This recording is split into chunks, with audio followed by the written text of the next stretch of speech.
Momo, or The Curious Story About the Time Thieves and the Child Who Returned the People's Stolen Time. Chapter 1. A Big City and a Little Girl.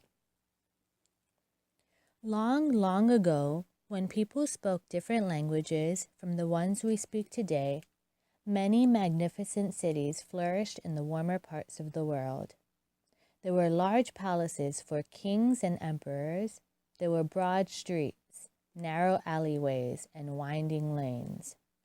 There were marvelous temples decorated with gold and marble statues of gods. There were bustling markets where people sold wares from far and wide. And there were big, beautiful squares where people gathered to discuss the news and give speeches or listen to them. But above all, there were large theaters. These theaters looked the way circuses look today, except that they were built entirely out of stone. The seats for spectators were arranged in the shape of an enormous crater lined with rows that circled upward like a winding staircase. Seen from above, some of the theaters looked round, while others were more oval, and still others formed wide semicircles. These last ones, the semicircles, were called amphitheaters. There were large amphitheaters, as big as football stadiums, and smaller ones that could hold only a few hundred people. Some were lavishly decorated with columns and statues, and others were plain and unadorned. These amphitheaters didn't have roofs, so everything took place under the sky. This was why, in the more luxurious ones, there were awnings made of gold lace brocade that spanned the rows of seats, protecting the public from the harsh heat of the sun or from a sudden downpour. In the simple theaters, mats made out of cattail and straw served the same purpose. The theaters matched what people could afford, and everyone wanted one because they were all passionate speakers and listeners.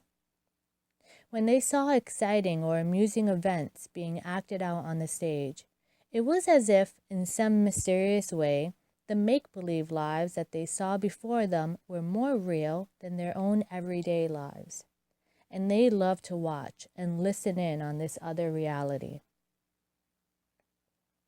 Thousands of years have gone by since then. Most of the great cities from those times have eroded. The temples and palaces have crumbled. Wind and rain, cold and heat, have ground down and hollowed out the stones. And even in the case of the big theaters, only ruins remain. In the broken walls, cicadas sing their monotonous songs, and it sounds like the earth is breathing in its sleep. But some of these ancient cities have survived up to this very day. Life in them has changed, of course. People drive around in cars or buses, and they have telephones and electric lights. But here and there, scattered among the newer buildings, a few structures from the old days can still be seen: an arc, a piece of wall, or even an amphitheater. Momo's story took place in one of these cities. At the southern edge of this big city, where the first fields began and the huts became shabbier and more run down, the ruins of an amphitheater lay hidden in a small pine forest. Even in old times, it wasn't one of the magnificent ones. Even then, it was a place for poor people to entertain themselves. And at the time when Momo's story began, the ruin was almost entirely forgotten. Only a few professors of antiquity knew about it, but they didn't bother with it anymore because there was nothing left to discover. It wasn't the kind of attraction that could rival others in the big city either, so the few lost tourists who stumbled upon it every now and then merely clambered across the overgrown rows of seats, made noise, snapped photographs, and left again. Then silence would return to the stone semicircle, and the cicadas would sing the next verse of their endless song, which was never any different from the preceding one. Only the people from the nearby surroundings really knew of the strange circular construction. They let their goats graze there, their children played ball on the round stage, and sometimes two lovebirds would meet there in the evening. One day, though, rumors began to spread that something was living in the old amphitheater. It was a child, a small girl supposedly, but no one knew for sure because it was quite strangely dressed. It was called Momo, or something similar. Momo looked more than a little bizarre, and her appearance could easily shock the kind of people who hold cleanliness and neatness in high regard. She was so small and skinny that people couldn't tell, even when they tried their hardest, whether she was 8 or already 12. She had a wild, jet black mop of curly hair that looked like it had never been touched by brush or scissors. She had large, beautiful obsidian eyes, and because she was always barefoot, she had black feet the same color as her hair. She sometimes wore shoes in the winter, but it was a mismatched pair that was much too big for her. This was because Momo didn't own anything apart from what she found lying around or had been given as a gift.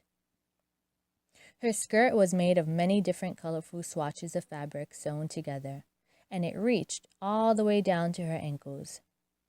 She wore an old men's jacket on top of that, which was much too wide for her, and she rolled the sleeves up at her wrists.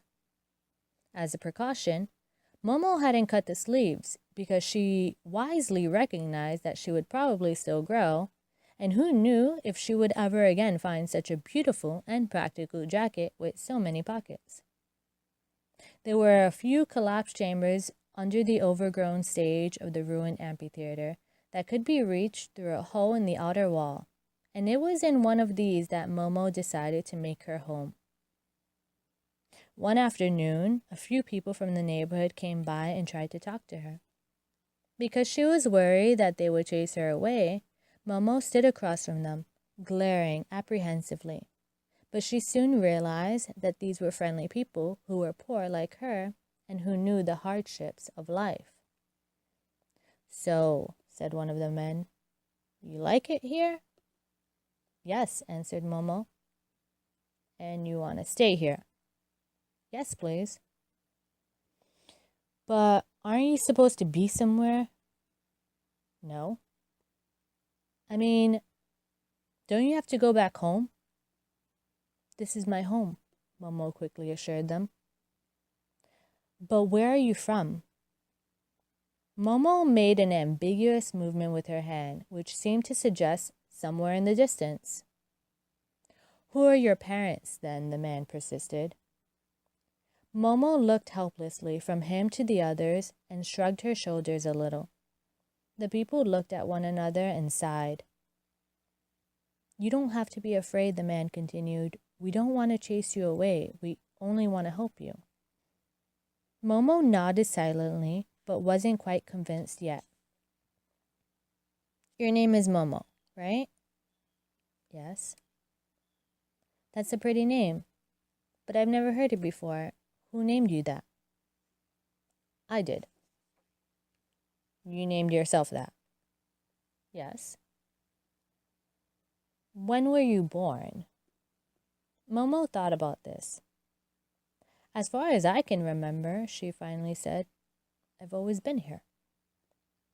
"Don't you have an aunt or an uncle or a grandmother or any family at all who you could stay with?" Momo only looked at the man in silence for a while. Then she murmured, "This is my home." "Well, that's all good and fine," the man reckoned, "but you're still a child. How old are you?" Momo balked. 100, she said hesitantly.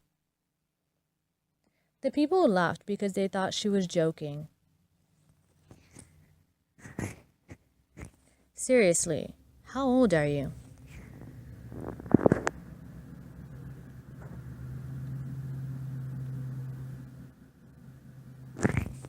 "102, answered Momo, still more uncertain. It took a while for the people to realize that she only knew a few numbers, ones she had picked up in conversation. But she didn't know exactly what any of them meant because no one had taught her how to count. "Listen," said the man after consulting the others. "Would you mind if we told the police that you're here? Then you'd go to a children's home where you'll get food and a bed and where you'll learn to do math and read and write, much more. What would you think about that, eh?" Momo looked up at him in horror. "No," she whispered. "I don't want to go there. I've already been to one of those homes. Other kids were also there. There were bars over the windows, and every day we were scolded for no reason. One night I slipped over the wall and ran away. I don't ever want to go back there." "I can understand that," said the old man, nodding. And the other people nodded as well. "Okay, fine," said a woman, "but you're still so little. Somebody has to take care of you." "I'll take care of myself," answered Momo. "Can you?" asked the woman. Momo didn't answer at once. Then she said softly, "I don't need much." The people exchanged glances again, sighed, and nodded. "You know what, Momo?" The man who had spoken first began again. "We were thinking you might want to stay with one of us. We don't have much room ourselves, and most of us already have a bunch of kids to feed. But at this point, one more won't really make a difference. What do you say?" "Thanks," said Momo, smiling for the first time. "Thanks a lot. But couldn't you just let me live here?" The people argued back and forth for a while, deliberating, but finally they agreed. Here, they reasoned, the child could live just as well as with any of them, and here they could all take care of her together. In any case, it would be easier for all of them than for one person alone. They immediately began to help by cleaning up Momo's dilapidated stone dungeon and making it as habitable as possible.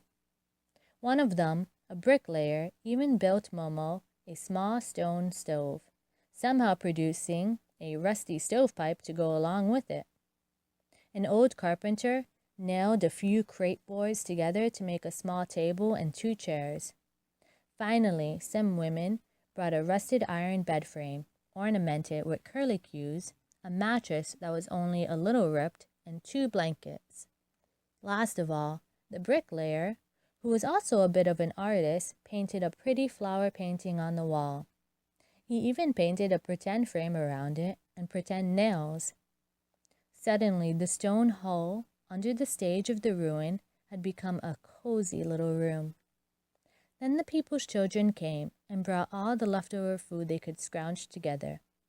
One brought a morsel of cheese, another a hunk of bread, the third some fruit, and so on. And because there were so many children, a large enough crowd showed up that night that they were able to throw a real party for Momo in the amphitheater. It was the kind of warm and lovely celebration that only poor people knew how to have, and it marked the beginning of a wonderful friendship between Momo and the people of the neighborhood.